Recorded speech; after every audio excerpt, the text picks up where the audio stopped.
Hello everyone, Andy Schwab here with your Northern Ag TV.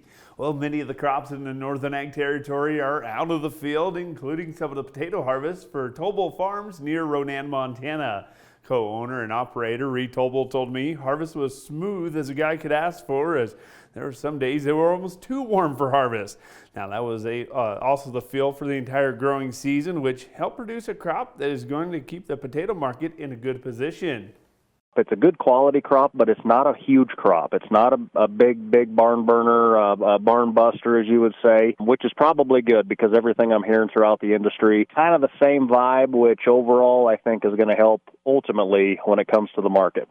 Now, Tobol told me that the market conditions are sitting decent right now, but knows that the downturned economy and an election year, well, potato producers are geared up for shifts up or down.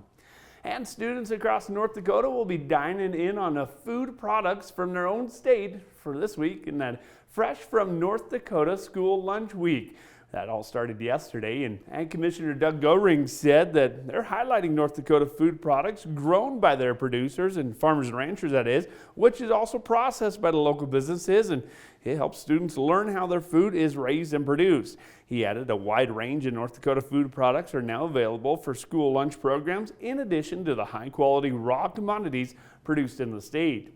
The North Dakota Department of Agriculture and the Department of Public Instruction provided posters and some sample menus to participating schools.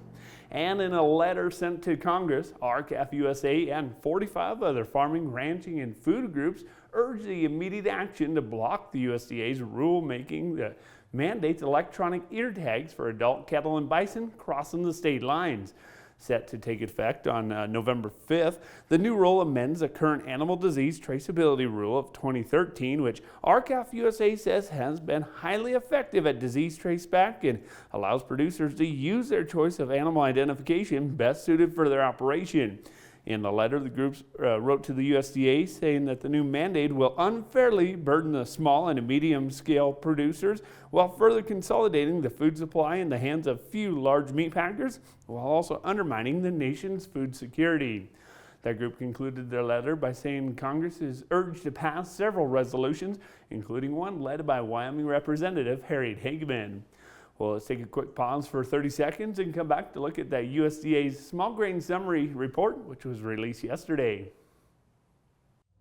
From the beginning, we've worked closely with farmers. BNSF's ties to the agricultural community go back 175 years. Together, we've innovated to make the U.S. agriculture supply chain one of the most efficient and productive in the world.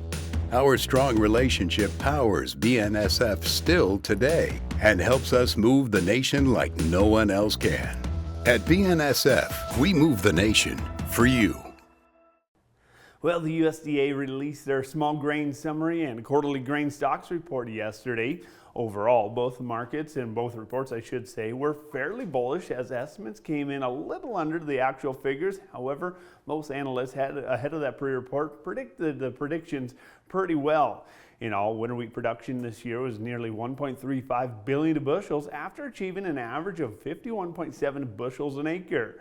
Now, spring wheat production was also reported at 542 million bushels, a 37 million bushel increase from last year.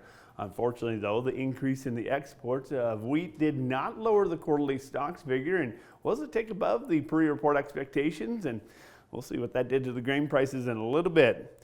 Now, first up, we're going to switch to the ag markets and talk about the cattle prices, as it was an excellent week last week where negotiated sales were up $2 to $3 on the hoof and on the rail, with the futures helping build the strength. Now, many traders would love to see the surge in the box beef prices to demand higher dollars from the packer. However, the softened economy is lifting the wind sail to slow that thought down.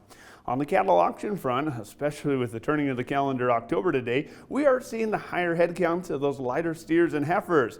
Ahead of last weekend, that was somewhat the case at St. Ange Livestock, despite the majority of the offering being yearlings, with open and spayed heifers really seeing good demand. And wheat markets rose early on Monday, with Minneapolis leading the way higher after that mostly neutral report was released. As mentioned, harvested wheat acres were up at 38.5 million acres, up 4% from a year ago. Winter wheat planting also forged ahead with mostly dry and warm forecasts for the next few weeks. On the other grain futures, they saw the December corn futures advancing sharply after the September stocks report came out 100 million bushels lower than the trade expectations. Well, that's going to do it for Ag Markets and Ag TV. I'm Andy Schwab. Have a great rest of your day.